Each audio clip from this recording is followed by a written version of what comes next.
30 जनवरी 1948 शाम के 5:17 दिल्ली का बिड़ला भवन। प्रार्थना सभा शुरू होने ही वाली है। एक बूढ़ा आदमी हाथ में लाठी लिए धीरे धीरे लोगों की भीड़ के बीच से आगे बढ़ रहा था। न उसके साथ कोई सुरक्षा थी, न चेहरे पर कोई डर। तभी भीड़ में खड़ा एक आदमी आगे बढ़ता है। उसके हाथ में पिस्तौल था और आंखों में गुस्सा और नफरत। 3 गोलियां चलती हैं सीधे गांधी जी के सीने पर।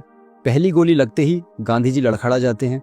दूसरी और तीसरी गोली उनके शरीर को चीरती हुई निकल जाती है और गांधी जी वहीं जमीन पर गिर पड़ते हैं।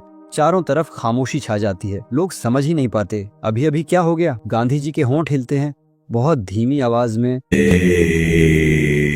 राम।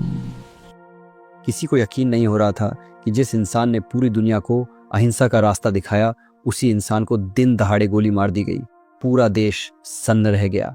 हर तरफ खामोशी थी, आंखों में आंसू थे और दिलों में बस एक सवाल, आखिर ऐसा हुआ कैसे। इस वीडियो में हम 2D एनिमेशन के जरिए आपको बताएंगे कि महात्मा गांधी की हत्या क्यों और कैसे की गई। 2 अक्टूबर 1869 पोरबंदर। मोहनदास करमचंद गांधी का जन्म हुआ। उनके पिता का नाम करमचंद गांधी था, माता का नाम पुतलीबाई था। वे धार्मिक और सादा जीवन जीने वाली महिला थीं। बचपन में मोहनदास शर्मीले और शांत स्वभाव के थे। वे हमेशा सच्चाई और नैतिकता के रास्ते पर चलने की सीख पा रहे थे। स्कूल में उनका कोई खास दोस्त नहीं था। वे अपनी बेंच पर चुपचाप बैठा करते थे। एक दिन स्पेलिंग टेस्ट हुआ। ब्लैक बोर्ड पर लिखा गया केटल। मोहनदास को इसका स्पेलिंग नहीं आया। टीचर मिस्टर जाइज ने कहा, बगल वाले की स्लेट देखो और कॉपी कर लो। लेकिन गांधी जी ने यह नहीं किया। उन्होंने अपनी स्लेट खाली छोड़ दी। गांधी जी इंग्लैंड गए कानून की पढ़ाई करने। यहाँ उन्होंने न्याय और पश्चिमी विचार सीखे। सादगी और नैतिकता उनके जीवन का हिस्सा बन गई। 1893 में दक्षिण अफ्रीका गए। यहाँ उन्होंने देखा कि भारतीयों के साथ कितना भेदभाव होता है। रेलवे स्टेशन पर उन्हें उतार दिया गया, टिकट सही होने के बावजूद। ये अनुभव उनका जीवन बदलने वाला मोड़ बन गया। इसी दिन से उन्होंने सत्याग्रह और अहिंसा सीखनी शुरू की। गांधी जी ने भारतीयों के लिए आंदोलन चलाया। सत्याग्रह और अहिंसा से ब्रिटिश सरकार झुकी। उन्होंने दिखाया कि शक्ति हथियारों में नहीं, धैर्य और सत्य में होती है। 1915 में भारत लौटे। देश में ब्रिटिश अत्याचार और असमानता फैल रही थी। किसानों, मजदूरों और गरीबों के लिए उन्होंने आवाज उठाई। 1930 में नमक सत्याग्रह। समुद्र तक पैदल चलकर दिखाया कि सत्य और अहिंसा से जीत संभव है। गांधी जी कई बार जेल गए। पहली बार जेल में भी शांत और संयमित रहे। कहा, यदि मैं हिंसा करूं तो मेरी लड़ाई का मकसद खो जाएगा।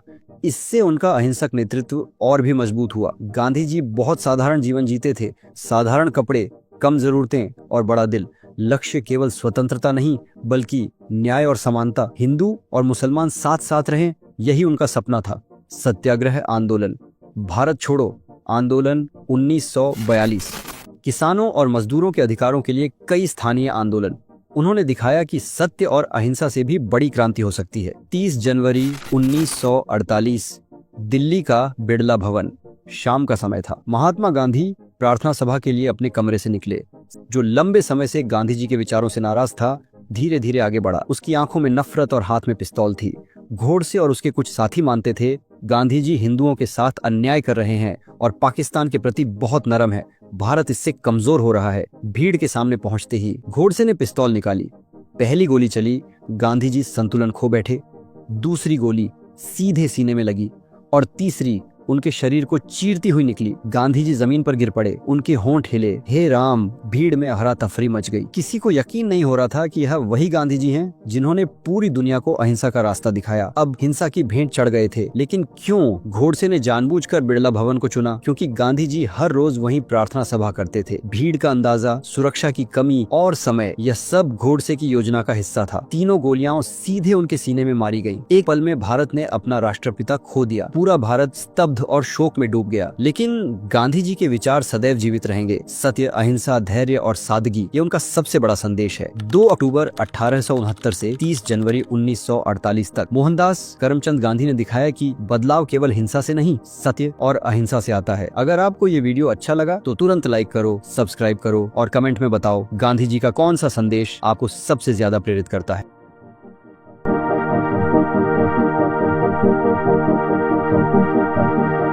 Thank you.